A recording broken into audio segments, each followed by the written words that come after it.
Hello viewers, आप सबका स्वागत है फिनिक्स बे लीगल चैनल में। तो आज हम बात करेंगे सुप्रीम कोर्ट का उस लैंडमार्क जजमेंट का जो बहुत ही रीसेंट सुप्रीम कोर्ट ने दिया है। और ये बात क्या है, इन्होंने शादी के खाली रजिस्ट्रेशन ही नहीं बल्कि शादी के जो रीति रिवाज है उससे रिलेटेड ये जजमेंट आया है।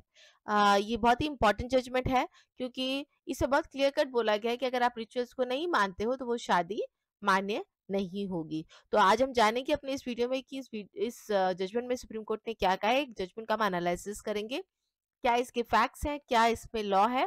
ज्यादातर हम लॉ के बारे में इसमें बात करेंगे, सेक्शन 7 सेक्शन 8 के बारे में क्या बोला गया है इस जजमेंट पे। तो वीडियो का आज हम स्टार्ट करते हैं। पर स्टार्ट करने से पहले अगर आपको मेरा लीगल एडवाइस लेना है, कंसल्टेशन करना है, तो मैंने लिंक डिस्क्रिप्शन बॉक्स में डाला हुआ है, वहां से जाकर आप अपॉइंटमेंट बुक कर सकते हैं। तो चलिए वीडियो को स्टार्ट करते हैं। तो जो केस था वो, ये केस का नाम है डॉली रानी पिटिशनर है वर्सेस मनीष कुमार चंचल, ये रिस्पोंडेंट है। 2 जजेस बेंच का ये जजमेंट है और ये पास हुआ था अप्रैल 19 2024 का, एकदम रीसेंट जजमेंट है ये इसका केस नंबर जो है, ये एक्चुअली बेसिकली एक ट्रांसफर पिटिशन जो सुप्रीम कोर्ट में फाइल हुआ था। तो केस का नंबर है, ट्रांसफर पिटिशन नंबर 2043 और 2023। चलिए अब आ जाते हैं फैक्ट्स ऑफ द केस पर। देखिए, फैक्ट्स ऑफ द केस से ज्यादा मैं हमेशा एम्फसाइज सेक्शंस पे करती हूँ, बिकॉज फैक्ट्स तो बहुत कुछ होते हैं, हर एक का अलग अलग भी हो सकता है, लेकिन जो लॉ जो गवर्न करता है वो सेम होता है। पर फिर भी फैक्ट्स तो पढ़ना पड़ता है। तो जो फैक्ट्स पे हम जा रहे हैं, जो फैक्ट्स इस पे दिया गया है वो ये है कि 2 पार्टी की शादी होती है। किस तरह से शादी होती है? 2 तरीके से होती है। पहला तो वो एक कोई आर्य समाज मंदिर जैसा जो कुछ होता है, वैदिक जन कल्याण समिति, यहाँ से एक शादी का वो मैरिज सर्टिफिकेट बनाते हैं और उसके बाद इस मैरिज सर्टिफिकेट का वो रजिस्ट्रेशन कराते हैं, certificate of registration of marriage. ये चीजें होती हैं दोनों का। ऑब्वियसली उसके बाद में आप बनता नहीं है, साथ में भी नहीं रहे हैं कहा जाता है। और उसके बाद में लड़की लड़का के ऊपर में केस डाल देती है 498, 420, 506, 409, 34 ऑफ आईपीसी का। डीवी का केस भी हो जाता है इसमें, और लड़का भी हरासमेंट की बात इसमें करता है। तो मामला फिर ये फाइल किया जाता है, डिवोर्स का एप्लीकेशन जो है सेक्शन 13(1)(1)(a) के तहत फाइल किया जाता है इन दोनों पार्टी के बीच में। और फिर ये मामला आपका जाता है मैट्रिमोनियल केसेस का बन जाता है, क्योंकि 2 अलग अलग जगह पे लोग रहते हैं। तो ये मामला फिर आता है सुप्रीम कोर्ट में ट्रांसफर कराने के लिए, मतलब कोई एक मैटर को किसी एक कोर्ट में ट्रांसफर कराने के लिए ये आता है। तो यहाँ पर जब ट्रांसफर एप्लीकेशन फाइल होता है, यहाँ से एक्चुअल फैक्ट्स स्टार्ट होते हैं इस केस की। और वो ये होती है कि इस ट्रांसफर एप्लीकेशन में वो एक एप्लीकेशन कोर्ट में डालते हैं under article 142 of constitution of India, जिसमें ये बोलते हैं कि इनका तो शादी, हमारी जो शादी है वो कानून की नजर में वैध ही नहीं है। इसलिए हमारा जो भी मैरिज सर्टिफिकेट है दोनों ही चीज का, उसको आप कैंसिल कराइए, क्योंकि हमारी जो शादी जो हुई है वो कानूनी रूप से हमारी शादी नहीं हुई है।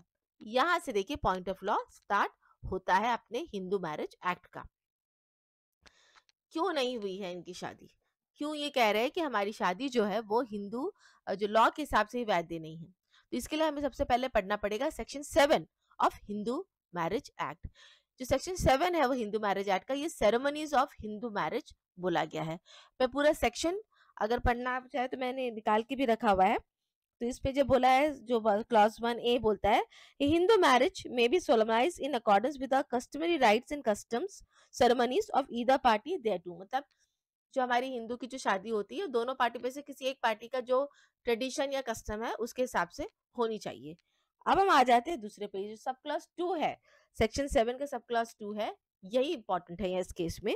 इसमें बोला गया where such rites and ceremonies including the Saptapadi, that is the taking of 7 steps by the bridegroom and the bride. Before the scared fire, the marriage becomes complete and binding when the 7th step is taken.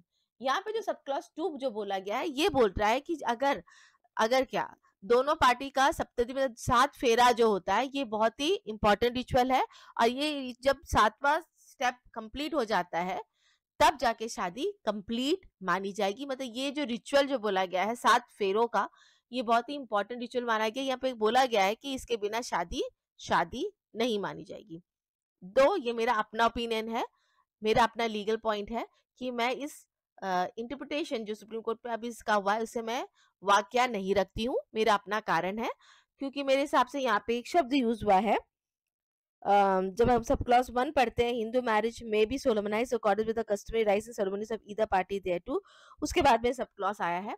तो ये एक legal interpretation हो सकता है, क्योंकि यहाँ पे may be word use हुआ है, ये मेरा इंटरप्रिटेशन है, लेकिन ये कोर्ट का नहीं है, ठीक है। तो उसको हम साइड में रखते हैं, मेरे इंटरप्रिटेशन को। कोर्ट ने लेकिन ये कहा है, सुप्रीम कोर्ट ने ये कहा है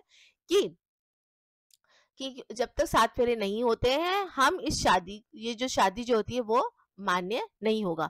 और इस केस में जो लड़का लड़की, उन्होंने बोला कि हमारी ऐसा कोई 7 फेरा हम लोग के बीच में नहीं हुआ था। वो जो एक रजिस्टर्ड ट्रस्ट था, उसने हमें सर्टिफिकेट ऑफ मैरिज दे दिया था। हमारे बीच में कोई भी इस तरह की सेरेमनी जो राइट्स एंड कस्टम के हिसाब से होनी चाहिए थी, वो नहीं हुई है। तो ये बात भी, जो वो रजिस्ट्रेशन का जो थी, जो एनजीओ जो भी था जिसके तरह से शादी हुई थी, उसके बाद हम आ जाते हैं जो यूपी के जो जब मैरिज रजिस्ट्रार में जाके उन्होंने जो अपना सर्टिफिकेट ऑफ मैरिज रजिस्ट्रेशन करा, उसके बारे में बोलता है हमारा section 8 of Hindu marriage act. ये क्या बोलता है? ये बोलता है कि रजिस्ट्रेशन ऑफ हिंदू मैरिजेस, इस पे बोला गया है, मैं पढ़ देती हूँ। For the purpose of facilitating the proof of Hindu marriage, the state government may make rules providing that the parties to any such marriages may have the particulars relating to their marriage entered in such manner and subject to such condition as may be prescribed in Hindu marriage register kept for the purpose। यहाँ पे जो भी शादी होती है हमारी Hindu marriage में, उसको रजिस्टर कराने की बात की जाती है रजिस्टर ऑफिस में, मैरिज रजिस्टर ऑफिस में कराए जाने की बात की गई है। तो चाहे वो शादी आपकी पंडित ने कराई हो, तो भी आप जाके उसको आप रजिस्टर कराओगे, या फिर आपने कोई आर्य समाज या ऐसे कोई रजिस्टर में जाके अपनी शादी को रजिस्टर कराया, तो भी आप अपने शादी को रजिस्टर कराना एज पर सेक्शन 8 कंपलसरी कर दिया गया है। जब ये कानून आया था, जब ये अमेंडमेंट आया था, मूलतः कारण ये हो रहा था कि बहुत सारी लड़कियों की शादी हो जाती थी और लड़के जो थे वो विदेश चले जाते थे, और बाद में वो आके बोलते थे कि हमारा कोई शादी नहीं है। तो ये शादी का प्रूफ करवाने के लिए रजिस्ट्रेशन की बात आती है। लेकिन सुप्रीम कोर्ट का जो ऑब्जर्वेशन अब इस केस में, मैंने सबसे सेक्शन 7 भी पढ़ दिया, सेक्शन 8 भी पढ़ दिया, तो जो ऑब्जर्वेशन जो कोर्ट का आया है वो ये रहा है कि the advantage of registration is that the facilitated proof of fact of marriage is a indispute good। Usually जो सेक्शन 8 का जो यूज होता है वो उस केसेस में होता है जहाँ पे कोई एक पार्टी बोलती है कि हमारे बीच में शादी नहीं हुई है, तो वहां पे अगर आपके पास मैरिज सर्टिफिकेट होता है तो वो डिस्प्यूट नहीं कर सकते, क्योंकि मैरिज सर्टिफिकेट बहुत बड़ा प्रूफ होता है कि हाँ आप लोगों के बीच में शादी हो गई है। यहाँ पे कोर्ट ने कहा है, although the parties may have complied with the required condition for a valid Hindu marriage as per section 5 of the act in the absence of there being a Hindu marriage in accordance with the section 7। अब यहाँ पे section 5 की बात बोल दी गई है, तो section 5 भी पढ़ देते हैं। सेक्शन 5 जो बोला है वो condition for a Hindu marriage, मतलब इसमें हिंदू मैरिज होने के क्या क्या कंडीशंस होने चाहिए। सबसे पहला कंडीशन में बोला, neither party has spouse living in the time of marriage, मतलब दोनों में से किसी एक पार्टी का कोई पहले से शादी नहीं होना चाहिए। दूसरा, at the time of the marriage neither party is incapable of giving a valid consent to it, दोनों पार्टी, अगर इसका मैं मीनिंग पे जाऊँ तो दोनों पार्टी नाबालिग नहीं होना चाहिए, बालिग होना चाहिए, और कोई भी एक पार्टी इसमें पागल नहीं होना चाहिए, और they have completed the age of majority की बात इसमें कही गई है। साथ ही साथ में कोई प्रोहिबिटेड रिलेशनशिप नहीं होना चाहिए। तो ये बहुत सारे कंडीशन है जो हमारे सेक्शन 5 में बोले गए हैं। तो लेकिन सेक्शन 5 में सेरेमनीज की बात नहीं बोली गई, सेक्शन 7 में सेरेमनीज की बात बोली गई। तो यहाँ पे कोर्ट बोलता है कि जो ठीक है, सेक्शन 5 का जो रिक्वायरमेंट है वो तो ये दोनों पार्टी के बीच में पूरा हुआ है, लेकिन जो सेक्शन 7 के जो रिक्वायरमेंट है, in accordance with section 7 of the act, solemnization of such marriage would be no Hindu marriage in the eyes of law. In the absence of there being a valid Hindu marriage, the marriage registration office cannot register such a marriage under the provision section 8 of the act.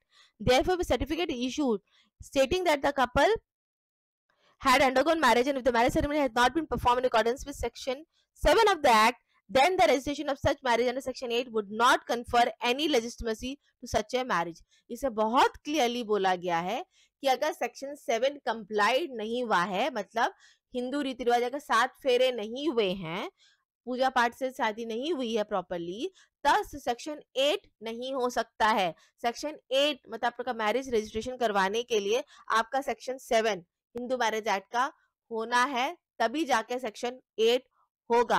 अगर section 7 के हिसाब से 7 फेरे आपने नहीं किए हैं तो सेक्शन 8 का कोई फायदा नहीं है।